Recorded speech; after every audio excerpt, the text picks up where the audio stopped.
بسم اللہ الرحمن الرحیم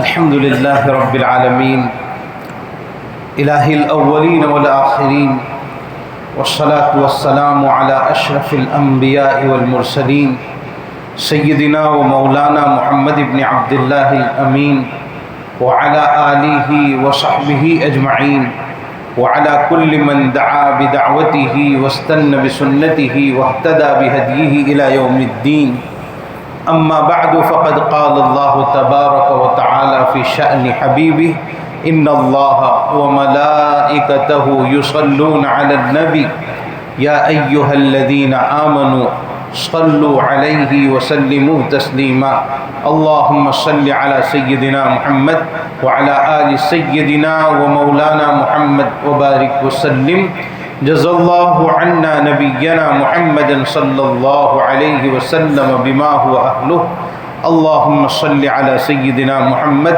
في أول وأوسط وآخر كلامنا. بزرگان محترم اور برادران اسلام، آج کا ہمارا یہ جمع ہونا قرآن کریم کی تفسیر کے سلسلے میں ہے. اس کو تفسیر کی مجلس کہیے یا درس قرآن کی مجلس کہیے. قرآن کریم کا درس، قرآن کی تفسیر. جب نسبت بدلتی ہے تو باتیں بدل جایا کرتی ہیں. مجلسیں دنیا میں بہت ساری ہوتی ہے، لیکن کس کس اعتبار سے مجلس ہوتی ہے؟ ہر ایک مجلس الگ الگ ہوتی ہے. تو جس چیز کی نسبت بدلتی ہے اس کا احترام، اس کی عظمت کس چیز کی طرف نسبت ہو رہی ہے اس کو دیکھ کر کی جاتی ہے. دنیا بھر میں پتھر جگہ جگہ ملیں گے، اینٹیں جگہ جگہ ملے گی، گارا سیمنٹ مختلف جگہوں پر ملیں گے، لیکن ایک وہ پتھر کہ جو کعبۃ اللہ کی تعمیر میں لگا دیا جائے، بیت اللہ کی تعمیر میں لگا دیا جائے، وہ سیمنٹ جو بیت اللہ کی تعمیر میں استعمال ہو جائے، ظاہری بات ہے کہ اس کا مقام بڑھ جائے گا، اس لیے کہ اب وہ کعبۃ اللہ کا حصہ بن گیا، اس کی نسبت کعبے کی طرف ہو گئی. کپڑے دنیا میں مختلف جگہوں پر قیمتی سے قیمتی کپڑے بیچے جاتے ہیں، خریدے جاتے ہیں، پہنے جاتے ہیں، استعمال کیے جاتے ہیں، لیکن کوئی کپڑا ایسا کہ جس کو کعبۃ اللہ کا غلاف بنانے کے لیے استعمال کر لیا جائے تو وہ کپڑا سارے کپڑوں سے نمایاں، اس کی حیثیت بدل گئی، اس کی عظمت بڑھ گئی کہ بھئی یہ کعبۃ اللہ کا غلاف ہے. دنیا بھر میں جہاں کہیں نماز پڑھیں، نماز کے پڑھنے کا ثواب ملتا ہے، لیکن کوئی کعبۃ اللہ میں نماز پڑھے تو ہزاروں نماز پڑھنے کے برابر ثواب. مسجد نبوی میں نماز پڑھے تو 1000 نماز پڑھنے کے برابر ثواب. تو چیزوں کی نسبت بدلنے سے بات بدلتی ہے.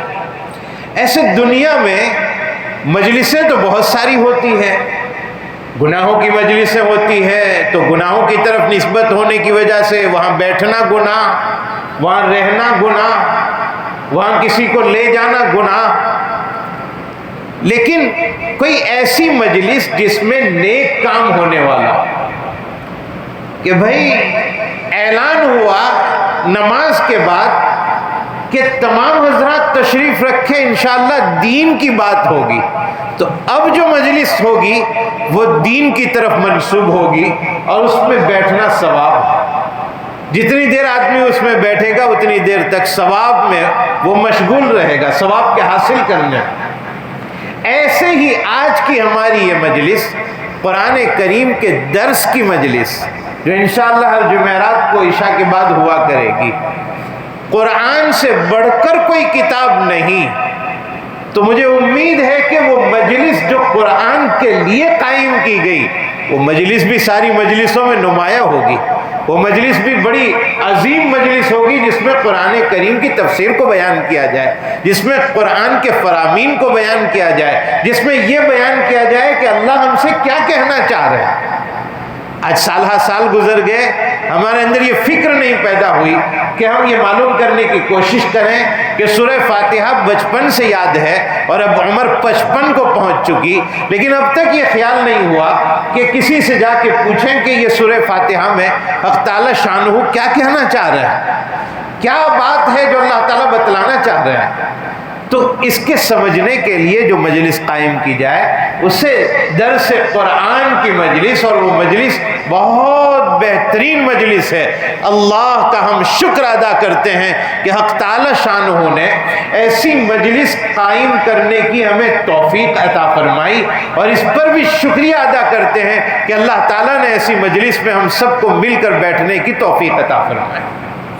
اللہ تعالیٰ ہمیں اس میں جمنے کی اور آگے بڑھنے کی اور دیر تک اور دور تک اس کام کے کرتے رہنے کی توفیق عطا فرمائے۔ آج چونکہ یہ پہلی مجلس ہے، اس لیے میں دو چار باتیں قرآن کریم کی تفسیر کے متعلق، اور قرآن کریم وحی ہے، اس سلسلے میں وحی ہے جو حضور اکرم صلی اللہ علیہ وسلم پر اتری ہے، وحی بن کر قرآن اترا ہے، تو وحی کیا چیز ہے اور اس کی کیا ضرورت ہے، اس سلسلے میں انشاءاللہ کچھ باتیں آپ کے سامنے ذکر کریں گے۔ اللہ تعالی ہم سب کو عمل کرنے کی توفیق عطا فرمائے۔ دیکھیں، انسان کو اللہ رب العزت نے زندگی عطا فرمائی ہے، اور یہ ہزاروں سال سے یہ سلسلہ چل رہا ہے کہ انسان دنیا میں آتا ہے اور وہ چھوٹا سا بچہ ہوتا ہے، پھر آہستہ آہستہ اس کی عمر بڑھتی ہے، اس کے ہاتھ پیر کام کرنے لگتے ہیں، وہ چلنے لگتا ہے، آہستہ آہستہ بڑا ہوتا ہے، جوان ہو جاتا ہے، بڑھاپے میں پہنچتا ہے، انتقال ہو جاتا ہے، اور کبھی بڑھاپے سے پہلے بھی انتقال ہو جاتا ہے۔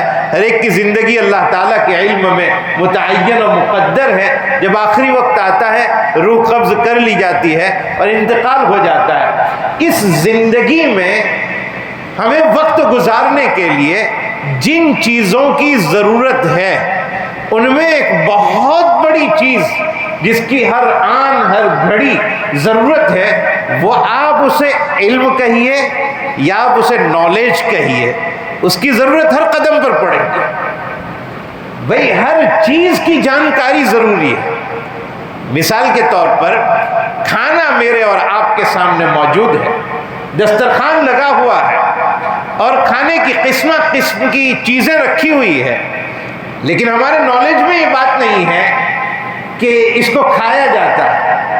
اگر ہمیں یہ پتہ نہیں ہے کہ بھئی یہ چیزیں کھانے کے لیے رکھی ہے، اگر ہمیں یہ پتہ نہیں ہے کہ کھانے کا طریقہ یہ ہے کہ ہاتھ سے اٹھاؤ، منہ میں رکھو، دانتوں میں چباؤ اور پھر پیٹ میں اتارو، یہ اگر ہمارے علم میں نہیں ہے تو ساری چیزوں کے رکھنے کے باوجود ہم ان چیزوں کو استعمال نہیں کر پائیں گے۔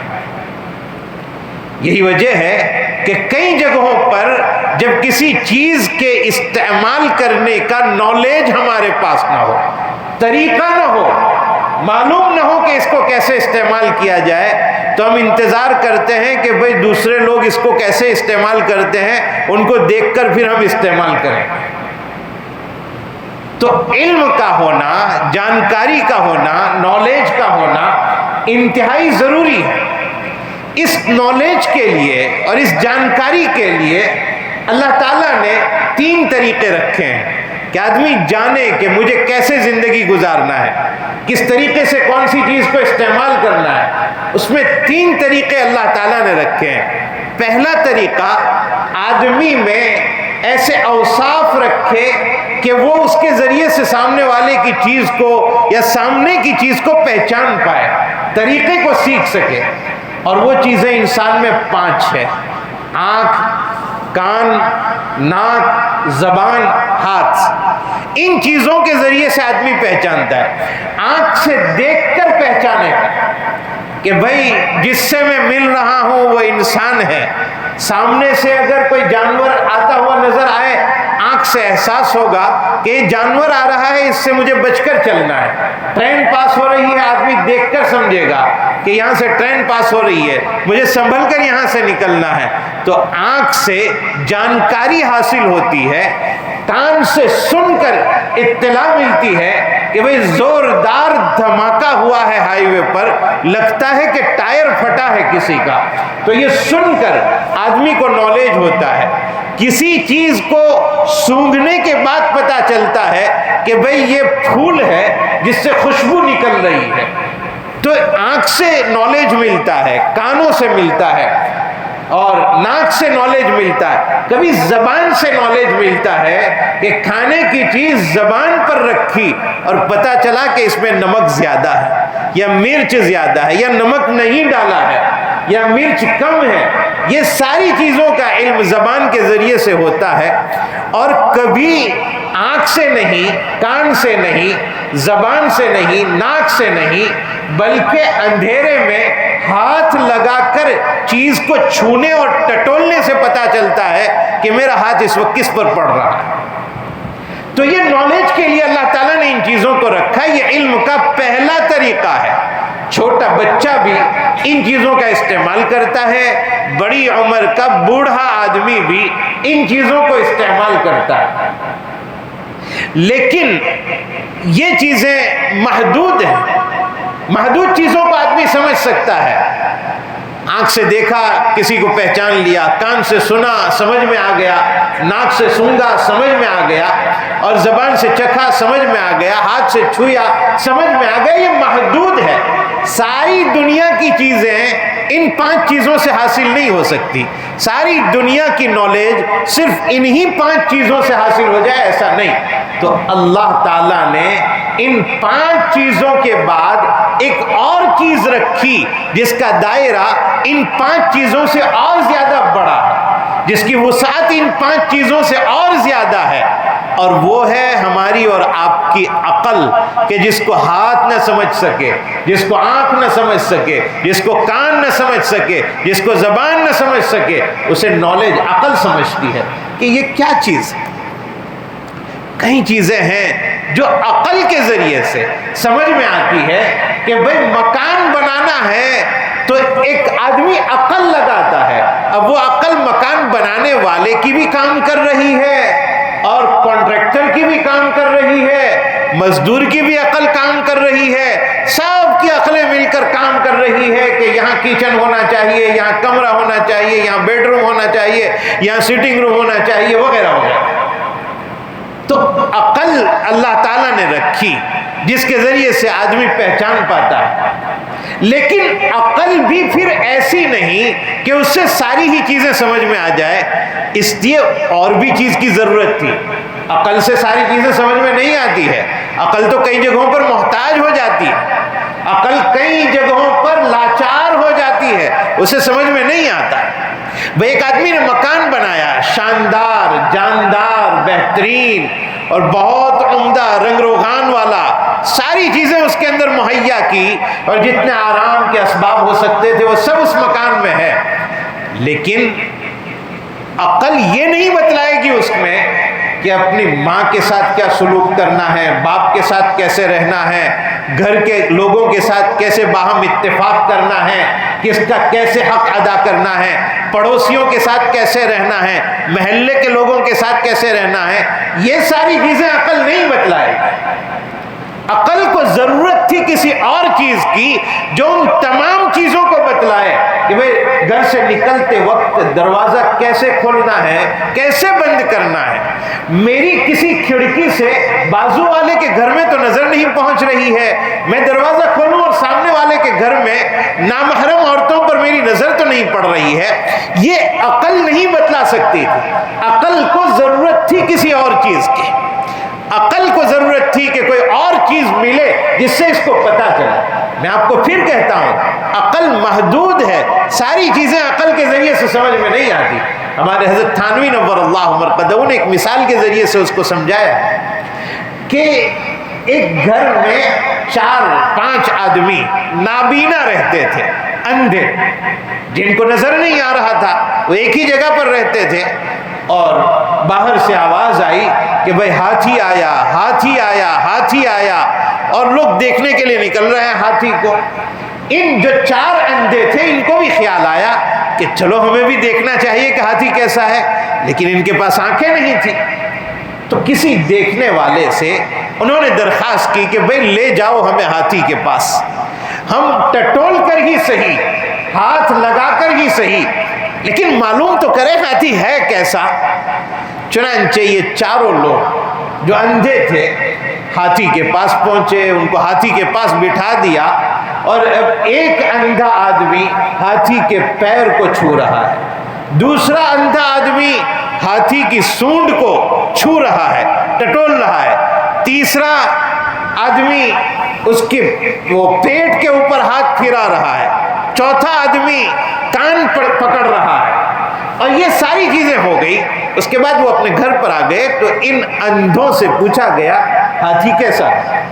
تو جس نے سونڈ پکڑی تھی وہ کہنے لگا بالکل پائپ کے جیسا ہے، اور جس نے پیر پکڑے تھے اس نے کہا بالکل کھمبے جیسا ہے، موٹا سا کھمبا، ایسا لگتا ہے کھمبے جیسا ہاتھی ہوتا ہے۔ جس نے پیٹ کے اوپر ہاتھ پھیرا تھا وہ کہنے لگا چھت جیسا ہوتا ہے۔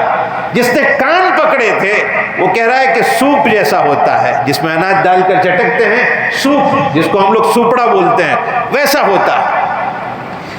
تو حضرت تھانوی فرماتے ہیں عقل تو اتنی مجبور ہے کہ ان چاروں کے پاس عقل تو ہے، آنکھ نہیں تھی جس سے وہ نظر آ سکے، تو عقل کے ہونے کے باوجود وہ سمجھ نہیں پائے کہ ہاتھی کیسا ہوتا ہے، ہر ایک الگ الگ سمجھے۔ تو عقل بھی محدود ہے آدمی کی، وہ ساری چیزوں کو حاصل نہیں کر سکتی۔ تو میں یہ عرض کر رہا تھا علم کے حصول کے 3 راستے ہیں۔ پہلا راستہ آنکھ، کان، ناک، زبان، ہاتھ ہے، اس کے ذریعے سے آدمی علم حاصل کرے، لیکن اس سے بہت کم حاصل ہوتا ہے۔ تو اللہ تعالیٰ نے اس سے بڑی چیز عطا فرمائی عقل سے اور علم حاصل ہوتا ہے، لیکن عقل بھی محدود ہے، سارا علم اس سے نہیں آ سکتا۔ تو عقل سے ایک اور بڑی چیز کی ضرورت تھی جو تمام چیزوں کا جائز طور پر استعمال کرنے کا طریقہ بتلائے، اور تمام چیزوں میں یہ بتلائے کہ فلاں طریقہ اس میں غلط ہے، اور تمام چیزوں میں یہ بتلائے اس میں یہ فائدہ ہے، اور تمام چیزوں میں یہ بتلائے کہ اس میں یہ نقصان ہے۔ تو اس ساری چیزیں بتلانے کے لیے اللہ نے وحی کا سلسلہ جاری کیا، اور وہ سارے نبیوں کو اللہ تعالیٰ نے عطا فرمائے۔ انبیاء کرام کو اللہ تعالیٰ نے وحی انسانی رہنمائی کے لیے اور انسانی رہبری کے لیے 2 چیزیں روز اول سے اللہ تعالیٰ نے بھیجنا شروع کیا، پہلے دن سے جب سے دنیا بنی ہے۔ بلکہ ایک نقطے کی بات مجھے یاد آئی کہ انبیاء کرام کو کیوں بھیجا گیا اس دنیا میں؟ اس لیے بھیجا گیا تاکہ وہ رہنمائی کرے، راستہ بتلائے، طریقہ بتلائے، یہ اللہ کا راستہ ہے، یہ اللہ کی طرف جانے والا راستہ ہے، یہ اللہ کی طرف لے جانے والا راستہ ہے، یہ جنت کی طرف لے جانے والا راستہ، اس سے بچو، فلاں جہنم کا طریقہ ہے، جہنم والا راستہ ہے، فلاں آدمی کی صحبت سے بچو، شیطان کی صحبت سے بچو۔ یہ ساری چیزیں بتلانے کے لیے انبیاء آتے ہیں، یہ بتلانے کے لیے آتے ہیں کہ اللہ ایک ہے، اس کی عبادت کرو، اس کی پرستش کرو، اور اس کے علاوہ کسی کو اس کے ساتھ شریک مت کرو۔ یہ ساری چیزیں بتلانے کے لیے انبیاء کرام دنیا میں آتے ہیں، اور اللہ کی رحمت اور اللہ کا فضل اور اللہ کے کرم پر قربان ہونے کو دل چاہتا ہے کہ دنیا میں ایک آدمی بھی آیا نہیں تھا، ایک مرد نہیں تھا، ایک عورت نہیں تھی، کوئی دنیا میں نہیں تھا۔ ہو سکتا تھا کہ پہلے اللہ تعالیٰ دنیا میں لوگوں کو قائم کر دیتے اور اس کے بعد نبی کو بھیجتے کہ بھئی اب ان کو بتلاؤ طریقہ کہ کیسے زندہ رہا جائے۔ اللہ کا رحم کتنا بڑا، ہمیں بھیجنے سے پہلے حضرت آدم کو بھیج دیا کہ بھئی میں ایک دنیا میں مخلوق بھیجنے والا ہوں، آپ ان کی رہنمائی کریں گے، پہلے نبی کو بھیج دیا۔ تو 2 سلسلے اللہ نے جاری کیے انسانی رہنمائی کے لیے، ایک تو نبیوں کو بھیجا، اور نبیوں کو بھیجنے کے ساتھ ساتھ کتابوں کو اللہ تعالیٰ نے نازل فرمایا وحی کی شکل میں، وحی اتاری انبیاء کرام علیہ السلام پر، تو کتابیں اتاری، اور عجیب بات یہ ہے کہ کتابیں مختلف زبانوں میں اتری اور مختلف زمانوں میں اتری، اوقات مختلف، لینگویجز الگ الگ سب کی، کوئی سریانی زبان میں اتری، کوئی عبرانی زبان میں اتری، کوئی یونانی زبان میں اتری، مختلف زبانوں میں قرآن کتابیں اتری ہیں، لیکن فرق ہے قرآن کریم اور دوسری کتابوں کے درمیان فرق۔ میں وہ فرق آپ کو سمجھا دیتا ہوں۔ کہ ہمارے پاس جو قرآن موجود ہے، جس کو ہم پڑھتے ہیں، جس کی تلاوت کرتے ہیں، جس کو سمجھنے کی کوشش کرتے ہیں، وہ اللہ کا کلام ہے۔ کلام بولنے کو کہا جاتا ہے، میں بول رہا ہوں، اس کو کلام کہتے ہیں، اور کتاب لکھی ہوئی چیز کو کہتے ہیں۔ قرآن کریم اور پچھلی کتابوں میں فرق ہے۔ قرآن اللہ کا کلام ہے، اللہ نے اس کو پڑھا ہے اور پڑھ کر جبرائیل کے پاس بھیجا ہے، اور جبرائیل نے حضور اکرم صلی اللہ علیہ وسلم کو بھیجا۔ اللہ کا کلام ہے یہ، جبکہ دوسری کتابیں اللہ کا کلام نہیں، اللہ کی لکھی ہوئی چیز، اللہ نے لکھوا دیا اور لکھا ہوا اتارا گیا تھا۔ توریت تختیوں کی شکل میں دی گئی تھی، انجیل تختیوں کی شکل میں لکھا ہوا دیا گیا تھا۔ تو قرآن کلام اللہ ہے اور ما قبل کی کتابیں کتاب اللہ، اور فرق یہ کہ ان کتابوں کی حفاظت کی ذمہ داری اللہ تعالیٰ نے نہیں لی تھی، لوگوں کو ذمہ داری دی تھی کہ آپ اس کو سنبھالو۔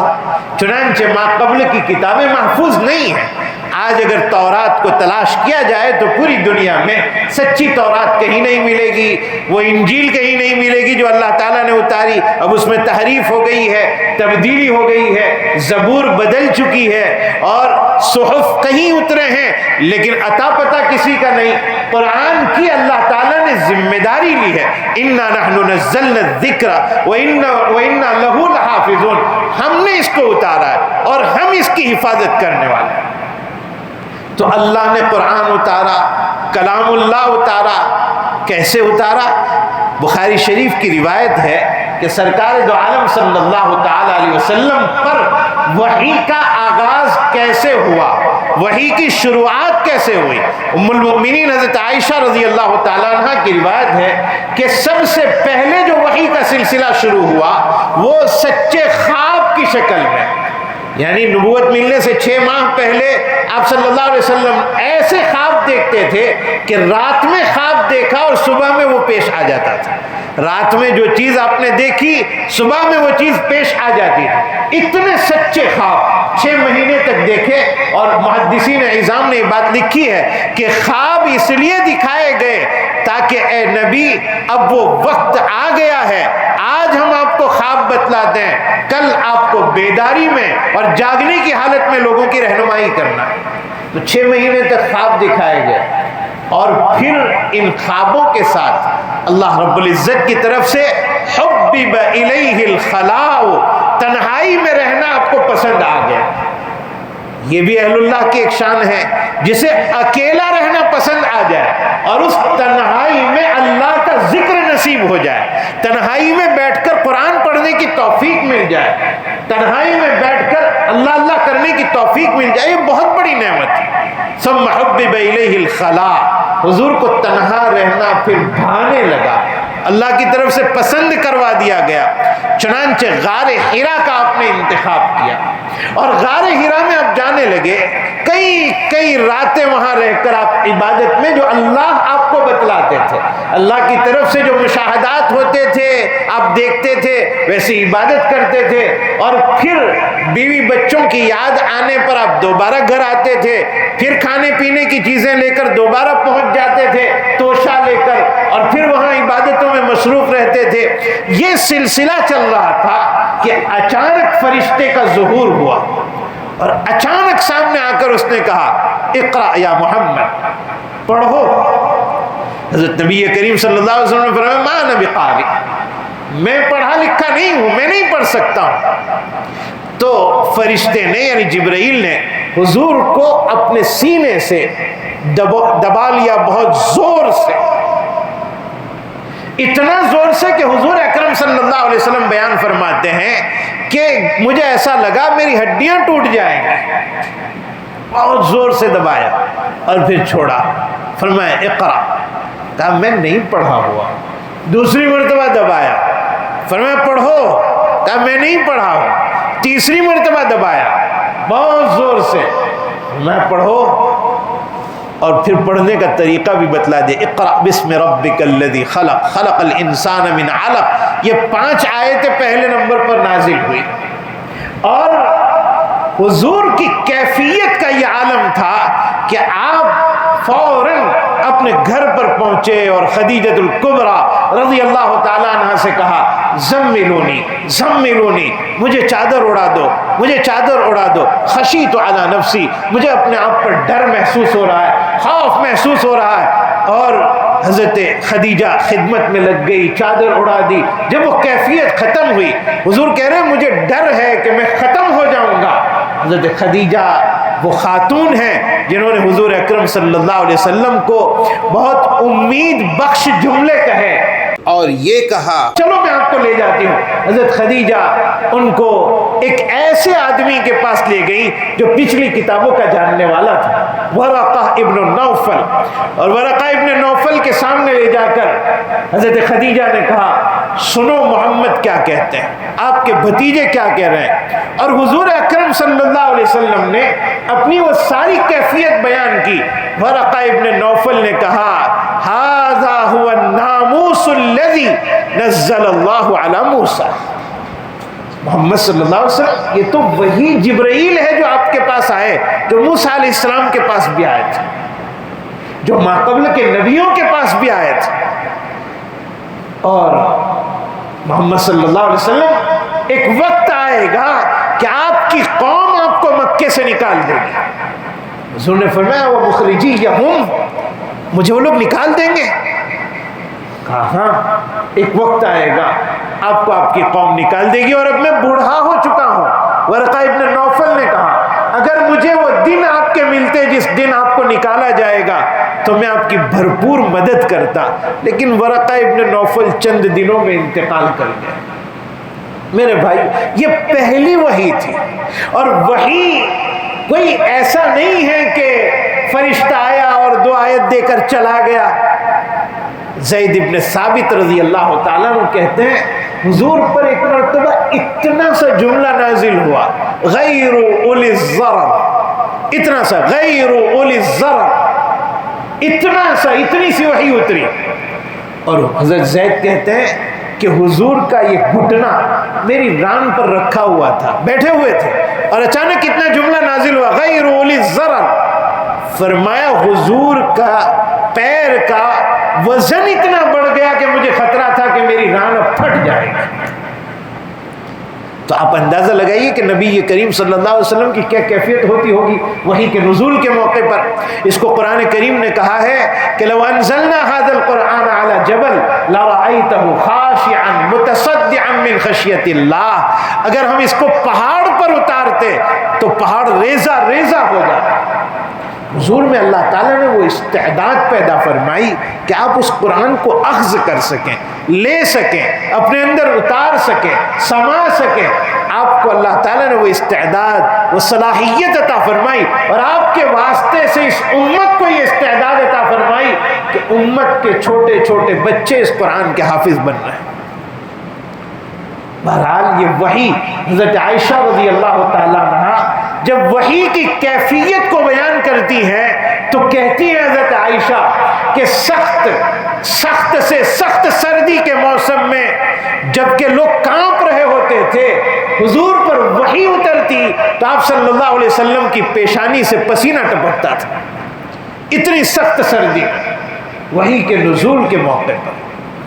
یہ بوجھ ہوتا تھا وحی کا سرکار دو عالم صلی اللہ علیہ وسلم پر۔ اللہ رب العزت نے قرآن کریم کو رفتہ رفتہ نازل فرمایا، آہستہ آہستہ، کبھی ایک آیت اتاری، کبھی کوئی سورت اتاری، کبھی کوئی چند آیتیں ایک ساتھ اتاری۔ اس طرح کرتے کرتے اللہ رب العزت نے 23 سال کی مدت میں پورا قرآن کریم امت تک پہنچایا حضور اکرم صلی اللہ علیہ وسلم کے ذریعے سے۔ یہ بڑی کام کی کتاب ہے اور آخری کتاب ہے اللہ رب العزت کی طرف سے اتاری ہوئی۔ انشاءاللہ آئندہ جمعرات کو آپ کے سامنے کسی صورت کا آغاز کریں گے۔ اللہ رب العزت ہمیں اس قرآن کو سمجھنے کی توفیق عطا فرمائے، اور اللہ تعالیٰ یہ سمجھنے کی توفیق عطا فرمائے کہ کتنی عظیم وحی ہے جو اللہ تعالیٰ نے اپنے نبی سرکار دو عالم صلی اللہ علیہ وسلم پر اتاری۔ تو وحی کے سلسلے میں یہ چند باتیں آپ کے سامنے ذکر کر دی۔ اللہ عمل کرنے کی توفیق عطا فرمائے۔ این دعا از من و از جملہ جہاں آمین بعد، وآخر دعوانا ان الحمد للہ رب العالمین۔